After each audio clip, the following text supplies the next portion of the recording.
नमस्कार, मैं पूजा। बिहार न्यूज में आपका स्वागत है। खबरों की ओर बढ़ने से पहले एक नजर आज की सुर्खियों पर। बिहार में नई सांस्कृतिक गाइडलाइन हुई लागू। वंदे मातरम से होगी सरकारी कार्यक्रमों की शुरुआत। राष्ट्रगान के बाद होगा राज्य गीत। बिहार में परिवहन व्यवस्था में बड़ा बदलाव। सभी 38 जिलों में चलेंगी इलेक्ट्रिक बसें। यात्रियों को मिलेगा सस्ता व आरामदायक सफर। कच्ची दरगाह बिदुपुर 6 लेन पुल का अंतिम सेगमेंट तैयार। 19.5 किलोमीटर परियोजना जल्द होगी पूरी। उत्तर और दक्षिण बिहार के बीच यातायात को मिलेगी रफ्तार। सोशल मीडिया पर फैली अफवाहों पर पुलिस का स्पष्टीकरण। वर्दी में रील्स पर कोई नया आदेश नहीं, सिर्फ अनुशासन और वर्दी की गरिमा बनाए रखने के दिए निर्देश। आईपीएल 2026 में रिंकू सिंह का धमाका। लखनऊ के खिलाफ 51 गेंदों में बनाया नाबाद 83 रन। धोनी का तोड़ा 15 साल पुराना रिकॉर्ड। चलिए अब बढ़ते हैं शाम तक की बड़ी खबरों की ओर विस्तार से। सरकारी कार्यक्रमों में बदलाव। वंदे मातरम अब होगा अनिवार्य। बिहार की नई सम्राट सरकार ने सरकारी और शैक्षणिक कार्यक्रमों के लिए नई गाइडलाइन जारी की है। इसके तहत हर सरकारी कार्यक्रम की शुरुआत राष्ट्रीय गीत वंदे मातरम से होगी। उसके बाद राष्ट्रगान गाया जाएगा और अंत में बिहार राज्य गीत से समापन किया जाएगा। यह व्यवस्था स्कूलों और अन्य शैक्षणिक संस्थानों में भी लागू होगी, जहां दिन की शुरुआत वंदे मातरम से होगी। सामान्य प्रशासन विभाग ने सभी अधिकारियों को सख्ती से पालन कराने का निर्देश दिया है।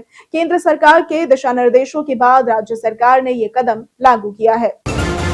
बिहार के सभी जिलों में चलेंगी इलेक्ट्रिक बसें। बिहार के सभी 38 जिलों में प्रदूषण मुक्त और आरामदायक यात्रा के लिए इलेक्ट्रिक बसों की सुविधा शुरू की जाएगी। पीएम ई बस सेवा योजना के तहत केंद्र सरकार राज्य को 400 इलेक्ट्रिक बसें देंगी। पहले चरण में पटना को 150 बसें मिलेंगी, जबकि मुजफ्फरपुर, भागलपुर, गयाजी, पूर्णिया और दरभंगा को 50-50 बसें दी जाएंगी। इसके लिए 30 चार्जिंग पॉइंट बनाए जाएंगे। दूसरे चरण में 32 जिलों को 10-10 बसें मिलेंगी। ये बसें पर्यावरण को स्वच्छ रखेंगी, प्रदूषण और शोर कम करेंगी तथा यात्रियों को सस्ता और आरामदायक सफर प्रदान करेंगी। पुनपुन में एनएफएसयू कैंपस और सीएफएसएल को मिली मंजूरी। बिहार सरकार ने अपराध जांच को आधुनिक और तेज बनाने के लिए बड़ा कदम उठाते हुए पटना जिले के पुनपुन के डुमरी में राष्ट्रीय फॉरेंसिक साइंसेज यूनिवर्सिटी यानी कि एनएफएसयू का ऑफ कैंपस और केंद्रीय फॉरेंसिक साइंसेज लैब यानी कि सीएफएसएल स्थापित करने की मंजूरी दी है। इसके लिए 50 एकड़ जमीन अधिग्रहण और 287.16 करोड़ रुपए स्वीकृत किए गए हैं और इस परियोजना से डीएनए, साइबर क्राइम, फिंगरप्रिंट और विस्फोटक जांच एक ही जगह पर संभव होगी। अभी बिहार दूसरे राज्यों के लैब पर निर्भर है, जिससे जांच में देरी होती है और ये प्रोजेक्ट जांच व्यवस्था, शिक्षा और रोजगार को मजबूत करेगा। बिहार सरकार ने स्वास्थ्य छात्रों के लिए वजीफा राशि किया जारी। बिहार सरकार ने स्वास्थ्य शिक्षा से जुड़े छात्रों के लिए 2026-27 सत्र के वजीफे की राशि जारी की है और इस योजना के तहत पारा मेडिकल, आयुर्वेदिक, होम्योपैथी, एएनएम और जीएनएम छात्रों को आर्थिक सहायता दी जाएगी। विभिन्न जिलों के संस्थानों जैसे कि पूर्वी चंपारण, छपरा, सुपौल, खगड़िया, मधुबनी, वैशाली, कटिहार और मोतिहारी को अलग अलग राशि आवंटित की गई है। मुजफ्फरपुर होम्योपैथी कॉलेज को 2.77 करोड़ रुपए मिले हैं। सरकार का उद्देश्य स्वास्थ्य शिक्षा को मजबूत करना और प्रशिक्षित युवाओं के माध्यम से राज्य के स्वास्थ्य सेवाओं को बेहतर बनाना है। बिहार में बड़े स्तर पर आईएएस अधिकारियों का प्रशासनिक फेरबदल। बिहार सरकार ने प्रशासनिक फेरबदल करते हुए कई आईएएस अधिकारियों की नई तैनाती की है। सामान्य प्रशासन विभाग की अधिसूचना के अनुसार रॉबर्ट एल चोंगथू को अल्पसंख्यक कल्याण विभाग का प्रधान सचिव बनाया गया है। गोपाल मीणा को राज्यपाल का सचिव और जांच आयुक्त का अतिरिक्त प्रभार मिला है। मोहम्मद सोहेल को सामान्य प्रशासन विभाग का सचिव नियुक्त किया गया है। वहीं शैलेंद्र कुमार को लखीसराय का जिला अधिकारी बनाया गया है। सरकार ने यह बदलाव प्रशासनिक कार्यों में बेहतर समन्वय और दक्षता बढ़ाने के उद्देश्य से किया है।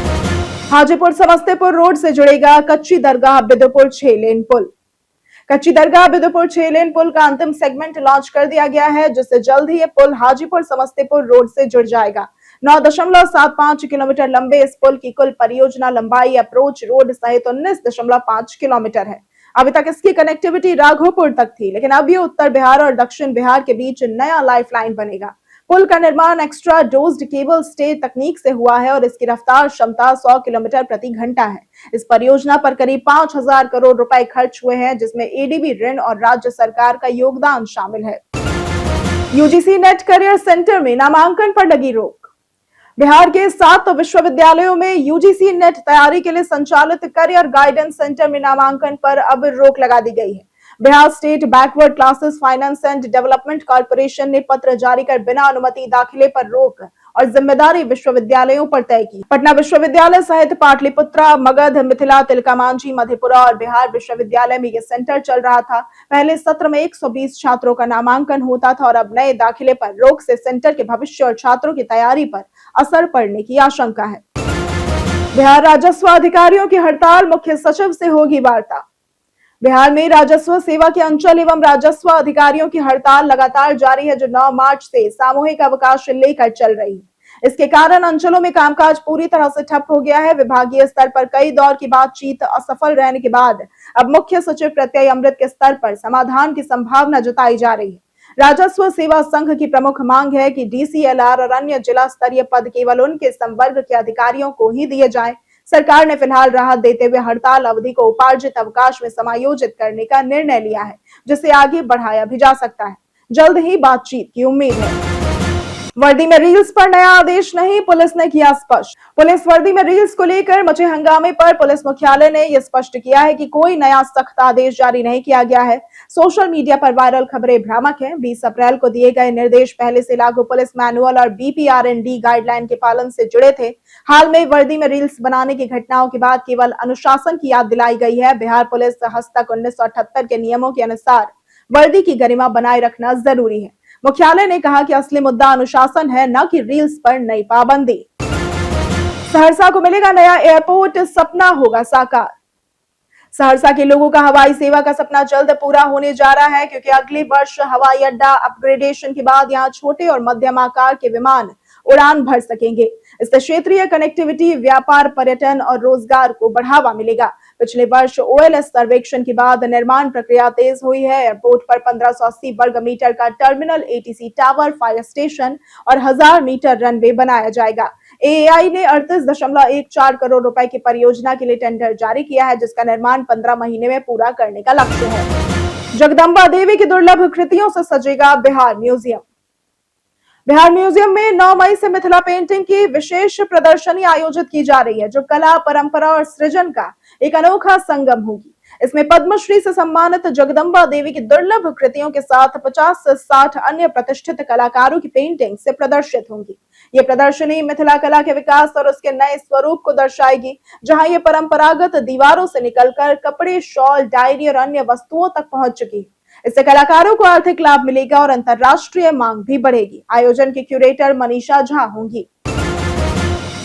महिला आयोग में लगातार बढ़ रही शिक्षकों के उत्पीड़न की शिकायतें। बिहार में स्कूल कॉलेजों में तैनात महिला शिक्षकों के साथ उत्पीड़न के मामलों में तेजी आई है। पिछले 2 हफ्तों में 15 से भी अधिक महिला शिक्षकों ने राज्य महिला आयोग में शिकायत दर्ज कराई है। मुंगेर, मधेपुरा, वैशाली, मुजफ्फरपुर, समस्तीपुर सहित कई जिलों से मामले सामने आए हैं। आरोपों में बैड टच, धमकी और कार्यस्थल पर दबाव शामिल है। महिला आयोग ने चिंता जताते हुए शिक्षा विभाग से पॉश कमेटी के गठन की जानकारी मांगी है और मामले की जांच तेज कर दी है।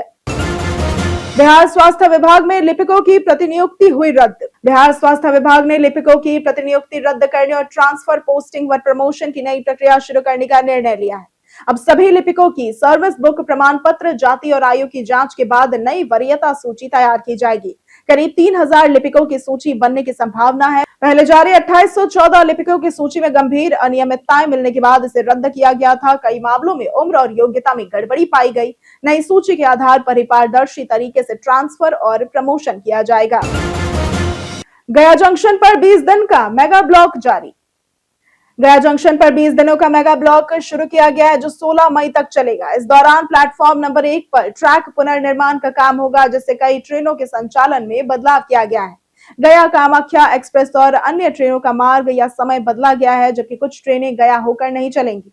मेमू और पैसेंजर ट्रेनों पर भी असर पड़ा है। इससे यात्रियों को असुविधा हो रही है। इससे पहले जमालपुर, किऊल और बक्सर में भी ब्लॉक के कारण ट्रेन परिचालन घंटों बाधित रहा और कई ट्रेनें देरी या रद्द हुई।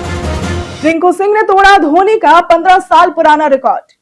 आईपीएल 2026 में कोलकाता नाइट राइडर्स के रिंकू सिंह ने लखनऊ सुपर जायंट्स के खिलाफ 51 गेंदों में नाबाद 83 रन बनाकर इतिहास रच दिया। उन्होंने नंबर 6 पर बल्लेबाजी करते हुए सबसे बड़ा स्कोर बनाकर महेंद्र सिंह धोनी का 15 साल पुराना रिकॉर्ड तोड़ दिया। एमएस धोनी ने 2011 में 70 रन बनाए थे। रिंकू की पारी में 7 चौके और 5 छक्के शामिल रहे और उन्होंने नरेन के साथ 62 रनों की साझेदारी की। वहीं दूसरी ओर धोनी की चोट के कारण उनकी आईपीएल वापसी में देरी हो सकती है, जिससे सीएसके की चिंता बढ़ गई है। बीते दिन हमारे द्वारा पूछे गए सवाल का जवाब आप लोगों में से बहुत लोगों ने हमारे कमेंट सेक्शन में लिख कर दिया था। जिन्होंने हमारे द्वारा पूछे गए सवाल का जवाब दिया है उनके नाम है रंजय तिवारी, बारूद पटेल, रंजीत मिश्रा, राजेश कुमार शर्मा, दीपक कुमार, रवि मोहन वर्मा, लक्ष्मी मेहता, रवि कुमार, संजीव कुमार, बाबूलाल मरांडी, अमित कुमार, जितेंद्र ठाकुर, अनवर करीम खान, नौशाद रजा, राम बाबू दास, नरेंद्र कुमार, रामायण सिंह, सोनू सिंह और अर्जुन राम।